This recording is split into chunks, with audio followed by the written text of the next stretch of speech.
Olá, sou o Cabo PM Nóbrega do Comando de Policiamento Ambiental e daremos sequência às videoaulas de unidades de conservação. Hoje, trataremos sobre crimes ambientais em unidades de conservação.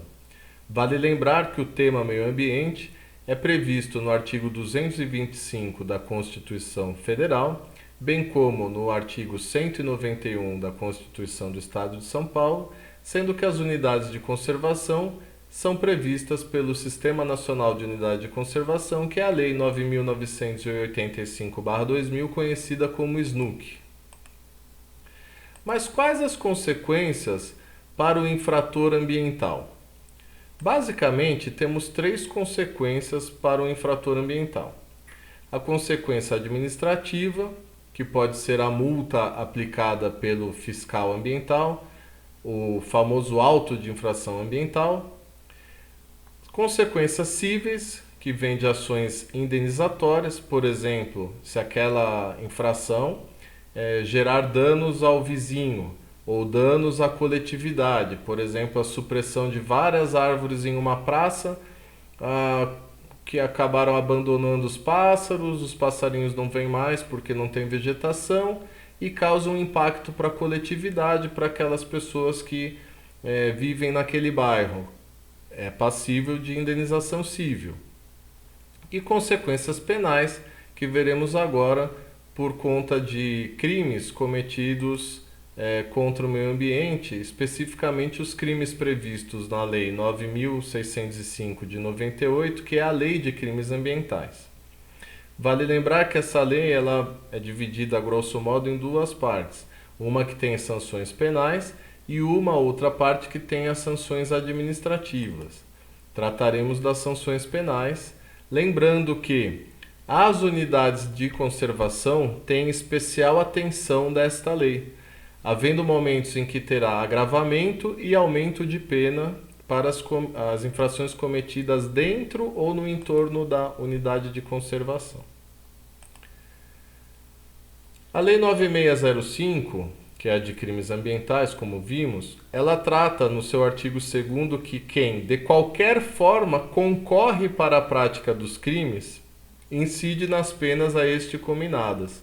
Então não é somente a pessoa que praticou o crime, mas também aquele diretor, o administrador, o auditor, o gerente que sabia que aquilo era um crime e deixou o crime acontecer.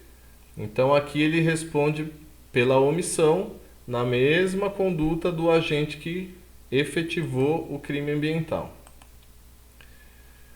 Bom, uma inovação desta lei é que também responde criminalmente a pessoa jurídica. Então o artigo 3º ele traz aqui, as pessoas jurídicas serão responsabilizadas administrativa, civil e penalmente, conforme disposto nessa lei.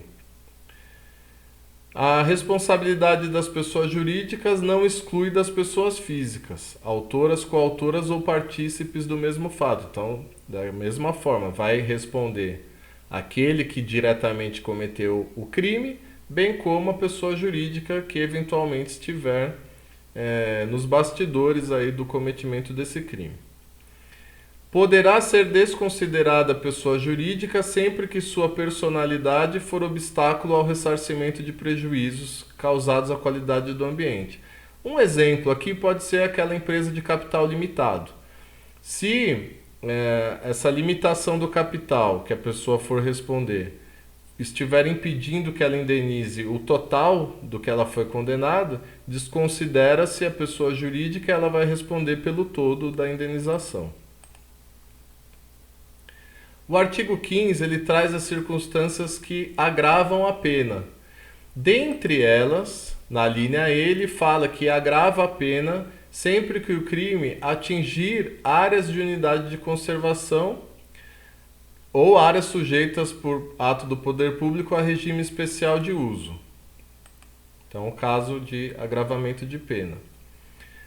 O artigo 29, ele fala matar, perseguir, caçar, apanhar, utilizar espécimes da fauna silvestre, nativos ou em rota migratória, sem a devida permissão, licença ou autorização da autoridade competente ou em desacordo com a obtida, detenção de 6 meses a 1 ano e multa. E aqui vale lembrar que, como o próprio artigo diz, que às vezes a pessoa tem a licença, por exemplo, um cientista, ele tem a licença para apanhar um espécime dentro da unidade de conservação. Então, estando com a licença devidamente autorizado, porque é para fins científicos, para estudo, né? Depois vai fazer a soltura do animal, não é cometimento de crime, mas se não tiver com a licença, é crime. Qual é a pena nesse caso? De 6 meses a 1 ano e multa. Porém, o parágrafo 4º, ele fala que é causa de aumento de pena e o crime aumenta-se a pena da metade se o crime é praticado dentro da unidade de conservação. Então veja a atenção especial que a legislação criminal dá à unidade de conservação. O artigo 40 é um artigo específico de crime em unidade de conservação ambiental. Então ele fala que causar dano direto ou indireto às unidades de conservação e áreas de que trata o artigo 27 do decreto 99274 de junho de 90, independentemente de sua localização. Olha lá, reclusão de 1 a 5 anos. E ainda no parágrafo 2º, a ocorrência de dano afetando espécies ameaçadas de extinção no interior das unidades de conservação de proteção integral será considerada circunstância agravante para a fixação da pena. Então, além de já prever uma especial atenção à unidade de conservação, quando for da categoria de proteção integral, ainda tem mais um agravante. Então veja que as de proteção integral ainda recebem uma atenção mais especial da legislação penal. Esse dano inclui o incêndio também causado na unidade de conservação. Porém, precisamos lembrar que no artigo 40 não se admite a modalidade culposa, ou seja, para poder enquadrar a pessoa no artigo 40, precisa configurar o dolo. Não pode ter sido por culpa, mas sim por dolo. Então a pessoa tem que ter a intenção de causar esse dano à unidade de conservação. O artigo 41 ele vem tratar sobre o incêndio. Então ele fala provocar incêndio em mata ou floresta. Pena, reclusão de 2 a 4 anos e multa. Se o crime é culposo, a pena é de detenção de 6 meses a 1 ano e multa. Então, neste caso, nós verificamos que cabe a modalidade culposa. Então, a pessoa, ela ateou fogo numa área vizinha ali da zona de amortecimento. Esse fogo, com o vento,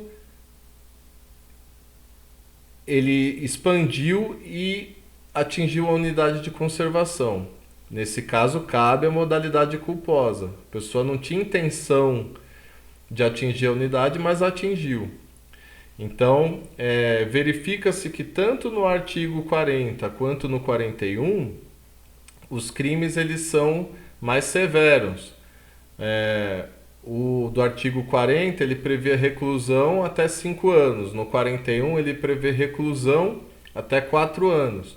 São crimes mais severos, a pena mais severa, porque como a gente pode perceber, depois quem tiver interesse em ler a lei na íntegra, a maioria dos crimes eles são de menor potencial ofensivo, né? Não passa ali de 2 anos. Agora, para esses crimes que estamos vendo aqui, por se tratar de dano à unidade de conservação, eles são mais severos. Então eu coloquei lá uma observação que neste caso para as áreas fora da unidade de conservação, inclusive na zona de amortecimento, se aplica esse artigo. Apesar de ter regulamentação das atividades, a zona de amortecimento, como vimos, não é a unidade de conservação. Então o fogo atingiu a zona de amortecimento, trata só com o artigo 41, não atingiu a UC, então não se aplica o artigo 40. Mas essas são questões técnicas que vai caber ao judiciário, né, ao delegado na hora de enquadrar criminalmente, ao promotor na hora de oferecer ou não a denúncia, mas o importante é sabermos que existe o crime. O artigo 42, ele trata especificamente do crime de balões, né? Não só de soltura, mas como vemos ali, fabricar, vender, transportar ou soltar balões que possam provocar incêndios nas florestas e demais formas de vegetação em áreas urbanas ou qualquer tipo de assentamento humano. Pena: detenção de 1 a 3 anos ou multa, ou ambas as penas cumulativamente. Então, veja só, a importância de falar do dolo no caso do artigo 40. A pessoa soltou o balão, mas o vento fez o balão ir lá para a unidade de conservação. Ele não tinha a intenção de que fosse lá para a unidade de conservação, que às vezes está a quilômetros de distância. Então é discutível se ele vai responder pelo 40, que ele causou um dano indireto ou direto à unidade de conservação, ou vai responder pelo 42, que é esse que nós estamos vendo agora. O importante é saber que é crime, tanto um quanto o outro. Então tem que acionar a polícia, se prender em flagrante, levar para a delegacia. Os materiais têm que ser apreendidos também, têm que ser levados. O importante é saber que todas as modalidades são crimes e vai responder. Se vai ser o crime mais grave ou o crime mais brando, isso quem vai decidir não somos nós que estamos ali fazendo a fiscalização ou vendo flagrante, no caso de todos os níveis, né? Não só da Polícia Militar, mas o guarda-parque, o vigia, né? Claro, dentro da questão da segurança, não vai agir sozinho, vai pedir apoio, ligar o 90, ligar para a Polícia Ambiental, acionar a brigada de incêndio, ligar para o bombeiro, todas as medidas que todos nós já sabemos, mas é importante saber que existe por trás disso o cometimento também do crime, que cabe a condução para o DP e as peculiaridades do desenrolar de uma ocorrência que causou incêndio, seja pelo balão ou seja pelo vizinho que pôs um fogo para queimar o mato e atingiu a unidade, ou seja, aquele que entrou na unidade e deliberadamente causou o dano, né? Um outro artigo que trata especificamente de unidade de conservação é o 52. Veja que ele já tem uma penalidade mais branda. É penetrar em unidade de conservação conduzindo substâncias ou instrumentos próprios para a caça ou para exploração de produtos ou subprodutos florestais sem licença da autoridade. Então veja que aqui é um crime que ele não precisa ter uma consequência, ele não precisa de um resultado da morte de um animal, por exemplo, ou da extração de um palmito. Aqui basta ele entrar na unidade conduzindo essas substâncias ou os instrumentos. Entrou na unidade com isso, ele já está cometendo o crime. Vale lembrar que além de todas essas medidas, né, como eu disse, essa lei ela traz providências administrativas, então cabe também a aplicação de multa, a apreensão dos materiais, instrumentos, produtos, veículos, né, utilizados no crime e todas as outras previstas lá na parte administrativa. Encerramos essa videoaula, que foi só algumas noções dos crimes que podem ser cometidos em unidades de conservação. Lembrando que estamos à disposição nos canais das redes sociais, tanto no telefone que consta na tela. Agradeço a atenção, até a próxima.